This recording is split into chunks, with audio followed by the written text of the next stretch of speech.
Entrée bien gardée devant la pyramide du Louvre. Impossible de visiter le musée bloqué ce matin par le personnel en grève. Au dossier chaud des retraites s'est ajoutée la colère contre les méga-bassines ce week-end.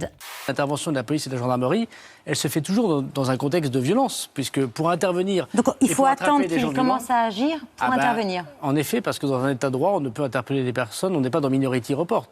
Le trentenaire est dans le coma, 2 autres manifestants ont été grièvement blessés. Au total, 47 gendarmes ont par ailleurs aussi été blessés. Ce n'est donc pas aux fonctionnaires de la police et de la gendarmerie qu'à cette heure nous en voulons, mais à l'organisateur de ce chaos. Le ministre Darmanin, qui devrait plutôt baisser le nez et avoir honte devant l'échec absolu de ce qu'est sa mission. C'est l'État qui sait qu'il ne peut pas négocier autrement que dans le rapport de force. C'est sa position, c'est sa posture, quel que soit le gouvernement et le régime politique d'ailleurs. Il ne sait pas négocier dans le calme et la bonne volonté. Il ne sait juste pas. Il a attaqué directement depuis des années des policiers et gendarmes en disant qu'ils tuaient, qu'ils mutilaient, qu'ils étaient des extrémistes ou parfois des fascistes dans des organisations fascistes. Bon, oui, il ne faut pas s'en prendre aux policiers et aux gendarmes, il vaut mieux s'en prendre aux politiques. Donc, dont acte, c'est déjà mieux. Jean-Luc Mélenchon, il est insoumis devant les violences policières, mais il est soumis devant toutes les autres formes de violence. Et vous savez pourquoi ? Parce que Jean-Luc Mélenchon et ses amis, ce sont les rentiers de la colère, les rentiers de la misère des petites gens, et ils sont les actionnaires de ces formes de violence. Certains partis politiques sont en train de faire sécession du champ républicain.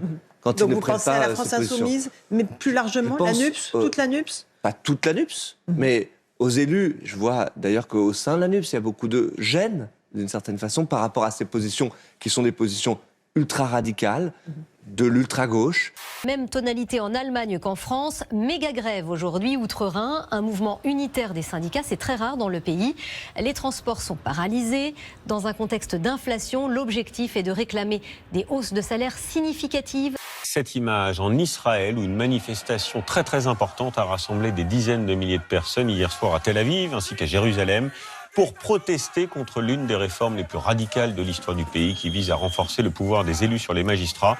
Une mobilisation qui ne fait que prendre de l'ampleur depuis 3 mois.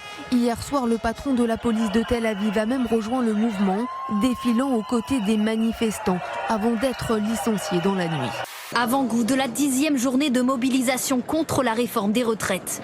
Le trafic sera une nouvelle fois très perturbé dans les transports, mais moins que lors des précédentes journées selon les prévisions. 4 TGV sur 5, 2 TER et Intercités sur 3, perturbations aussi dans le métro parisien. Je crois que le gouvernement doit changer de méthode, c'est-à-dire il n'a plus de majorité, on le voit au Parlement. Majorité relative. Il faut qu'il s'appuie sur les partenaires sociaux pour les prochains projets de loi. Moi j'ai entendu le président de la République, vous l'avez entendu parce que vous l'avez diffusé à Bruxelles, dire à Laurent Berger, je tends la main pour rencontrer l'intersyndicale. Mais vous avez aussi entendu son intervention au journal télévisé de 13h. Je vous garantis. Pour, non mais je veux dire, vous préférez garder le moment où il est sympa, mais il y a aussi des moments où il a décidé d'être un peu moins sympa avec Laurent Berger quand même, et de le citer nommément, et de dire qu'il était en minorité, et presque de l'humilier. C'est quoi c'est quelle main tendue ? Je suis désolé de le dire comme ça, mais elle est où la main tendue sur la question des retraites ? C'est le sujet actuel, c'est le sujet dont on parle. Pour parler du travail, on a toujours été là. Nous avons un désaccord sur la manière d'équilibrer le système des retraites. Nous avons un désaccord. Mais la CFDT ne nie pas d'ailleurs qu'il faut équilibrer le système des retraites. Et ça les honore. Donc le sujet était mal posé. Je constate que... Mal expliqué.